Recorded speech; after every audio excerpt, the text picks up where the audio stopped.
Bienvenue dans cette nouvelle vidéo. Je réacte à la dernière vidéo de Mush qui porte sur MHA, qui est l'animé qui nous a menti sur les héros My Hero Academia. J'en attends beaucoup de cette vidéo. Pourquoi? Parce que moi j'ai fini MHA il y a vraiment pas longtemps. J'avais mis l'animé de côté la dernière saison. Et du coup j'ai rattrapé la dernière saison très récemment. J'ai pris la claque que tout le monde s'est pris. Même si j'ai trouvé le dernier combat un peu longuet et pas toujours super bien foutu. Je parle pas des animations, je parle un peu du côté très convenu.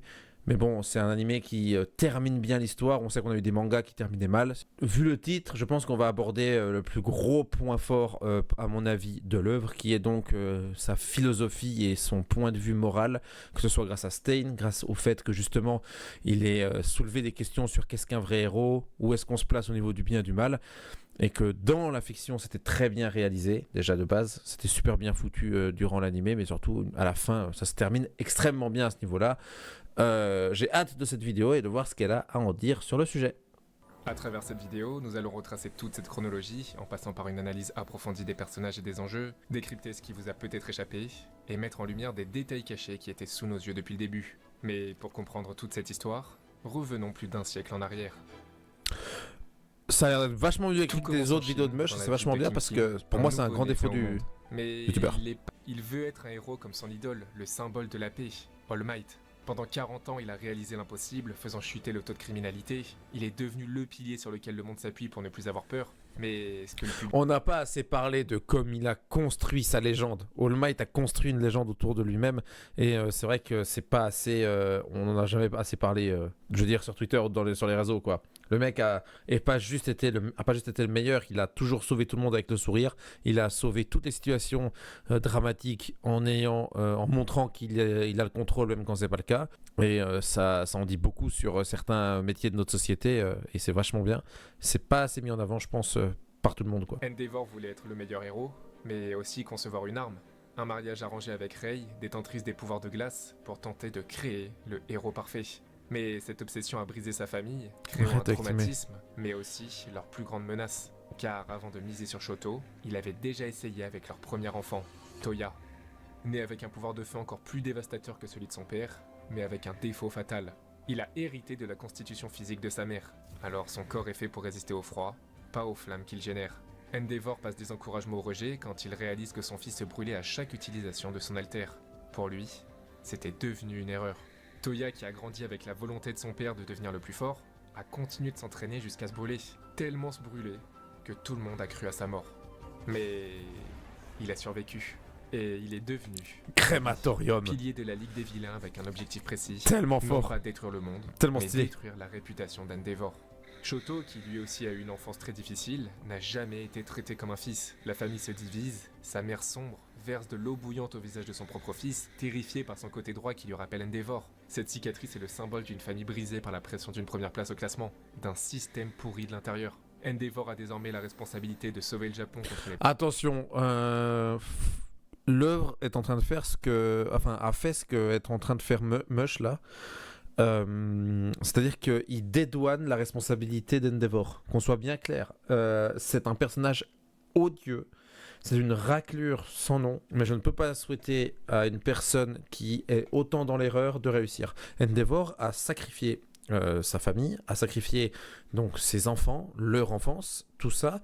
Et même si vers la fin de l'œuvre, il est censé être conscient de tout ça et prendre du recul pour essayer de réparer tout ça, le mal est fait. Shoto n'a pas eu d'enfance, le grand frère est toujours brisé, la sœur cache toujours comment elle est brisée.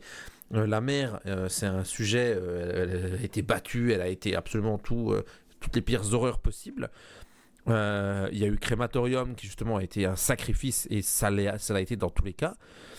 L'œuvre traite quand même très bien ce côté, il ne s'est pas racheté et il prendra toute sa vie pour se racheter et il ne sera jamais réellement racheté. C'est une mauvaise personne qui, d'accord, le système l'a pas poussé vers le bien, mais il reste quand même responsable de ce qu'il a fait. J'aimerais pas que ce soit réduit quoi. C'est une très mauvaise personne. Izuku découvre le plein potentiel de son pouvoir. S'il maîtrise déjà sa force, désormais il débloque aussi l'accès aux alters des précédents porteurs.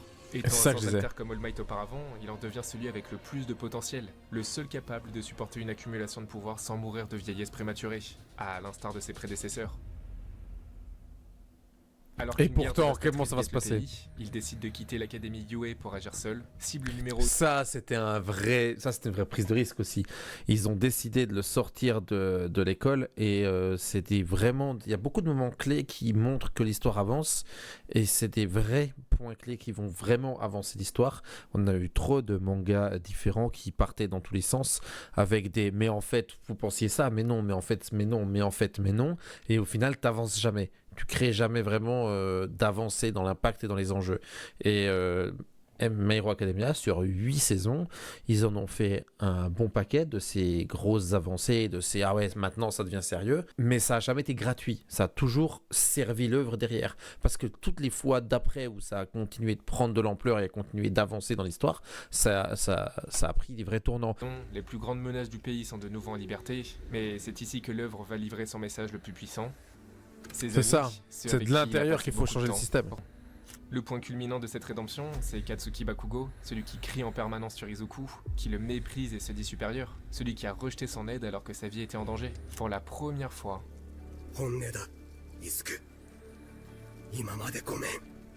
il reconnaît ses erreurs, bien sûr. Non, mais c'est vrai, en plus, le combat, il n'est pas uniquement en mode Shonen Neketsu de tiens, il y a un rival à tuer ou un gars qui est une grande menace à battre.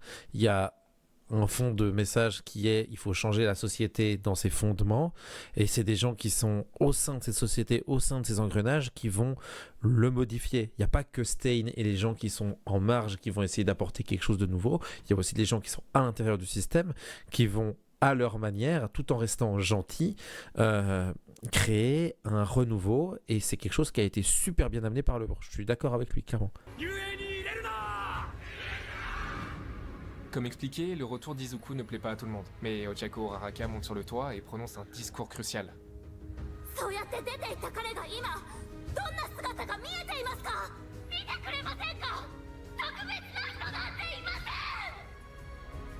Les héros aussi ont besoin d'être sauvés. Un discours humain appelant les gens à cesser d'être de simples spectateurs. Car c'est vrai, si les héros protègent le peuple, les héros, eux, qui les protègent? Pour gagner, il faut que chacun pense à son prochain. C'est la solution qui peut faire regagner espoir.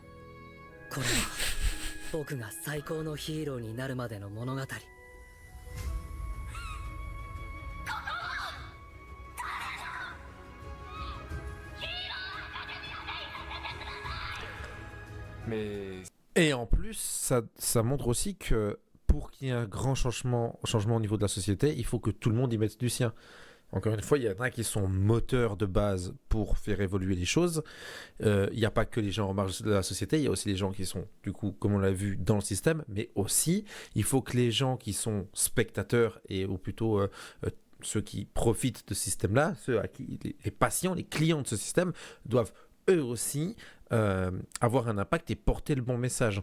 Et c'est illustré là-dedans. Ce que j'essaie de montrer dans cette vidéo aussi, c'est que clairement, il faut, pour des changements sociétaux, il y a des choses qui doivent être mises en avant et que l'auteur le montre avec un truc pour ados qui montre vraiment des leçons de vie qu'on pourrait donner à des adultes. Comment est-ce qu'on fait pour changer des choses qui vont vraiment mal dans notre propre société ?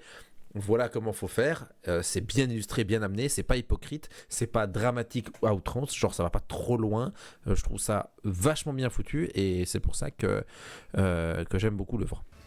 Spinner et son armée d'hétéromorphes persécutés, face à Shoji qui a subi les mêmes horreurs, persécuté dans son enfance, portant un masque non pas pour le style mais pour cacher ses... Ça, pour le coup, moi, je l'avais pas vu venir et je trouve que c'était super bien foutu et super bien amené.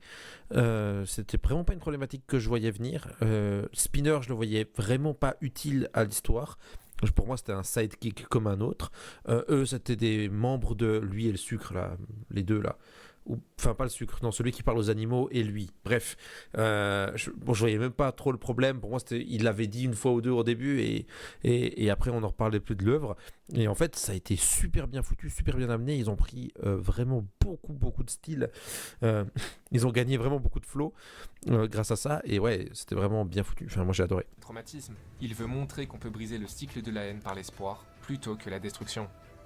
Puis les autres. Les héros professionnels contre All for One, un duel qui lie deux frères depuis un siècle, où All Might, même sans pouvoir, utilise une armure pour prouver que le cœur ne réside pas dans son pouvoir, mais dans sa volonté. Je vous en ai pas parlé, mais si les héros peuvent lutter face à All for One, c'est la somme de milliers de sacrifices individuels, des personnages secondaires qui ont chacun dû faire face à leurs propres démons pour offrir une seconde de répit à Izuku. Hawks qui a dû commettre des actes discutables comme infiltrer la Ligue et tuer Twice pour protéger le futur, pour avoir une société où les héros ont du temps libre. Mirko, même amputé de ses membres, qui continue de se battre à son maximum pour ne pas mourir avec des regrets. Tellement Mirio, stylé, elle. confrère spirituel d'Izuku, qui prouve que le pouvoir n'est qu'un outil, et que la capacité à garder le sourire est ce qui rend digne d'être un successeur d'All Might. Mais aussi tous les autres. Y a pas de petits personnages, chacun son rôle à jouer. Allant des héros qui ont préféré devenir des vilains qui ont changé pour devenir des héros. Ceux qui ne brillent pas au premier plan, mais qui sont essentiels. Les élèves de la classe A, mais aussi des autres académies, prêts à tout pour sauver leur nation. Des représentants qui usent de leur influence pour le bien de tous. Et c'est vraiment bien mis en avant, parce que oui, ça a été dit, oui, ça a été fait, mais clairement, il y a de l'heure de gloire pour tout le monde, et ils prennent le temps, l'auteur prend vraiment le temps de laisser de la place à tout le monde, et c'est super bien foutu. Il y en a plein qui prônent tout le monde à sa place, tout le monde peut être fort, tout le monde peut être génial, mais on voit toujours les trois mêmes sur le devant de la scène. Ça arrive souvent dans les animés, les mangas. C'est un piège dans lequel l'auteur ne tombe pas, et vraiment, c'est apporté à son crédit. Mais cette haine éveille l'alter de Tenko. Désintégration. Dans une confusion totale, il détruit son chien, sa sœur, sa mère, puis, dans un accès de rage, il tue volontairement son père. Ignoré par tout le monde, disant qu'un héros va bien finir par s'en occuper. Magnifique aussi, croissance du mal. Des fois, ça va un peu trop vite ou c'est un peu trop bâclé. Là, il est désespéré dû à plein de choses. Il y a un accident qui arrive et il ne sait pas gérer cet accident, qui est très grave. Comme il ne sait pas le gérer, il va en créer un autre, puis en créer un autre. Et après, il va juste avoir le temps de se dire, il me faut un coupable, le coupable, c'est mon daron. Et du coup, guidé uniquement par la haine, il va créer l'impensable volontairement cette fois-ci. C'est plus si grave, puisqu'il l'a déjà fait 3 fois pour des gens qui comptaient pour lui. Donc là, maintenant, comme il a l'impression que son père compte plus, on ressent clairement tout ça chez lui et c'est bien foutu. Donc voilà. Le classement a évolué et on ne se base plus uniquement sur le classement des héros. Il n'y a plus de symbole unique. Le système a évolué. L'école n'enseigne pas seulement le combat, mais aussi le soutien psychologique et la prévention. Les héros sont plus accessibles et les citoyens sont aussi acteurs de la sécurité. Le soutien psychologique, c'est une autre preuve que l'auteur sait dans quelle époque il vit. Il est très conscient de ça. Tout ce qui est santé mentale, tout ce qui est surmenage, tout ce qui est dépression, tout ce qui est burn-out, tout ça, c'est des trucs qui maintenant, anxiété, tout ça, c'est des trucs qui c'est des trucs qui sont sur le devant de la scène maintenant pour nous tous, et du coup que ce soit abordé dans MHA maintenant, c'est vachement préventif et c'est très tôt. On sent qu'il est très conscient des problèmes qu'on a de tous les jours, quoi. C'est très cool. 8 saisons, 170 épisodes, 431 chapitres. Une simple année pour eux, mais 10 ans pour nous, à attendre qu'ils deviennent le plus grand des héros et qu'ils ne puissent finalement plus transmettre son pouvoir, sans réaliser qu'en fait, c'était nous, ses successeurs. Oh, c'est cucu. Mais c'est sympa.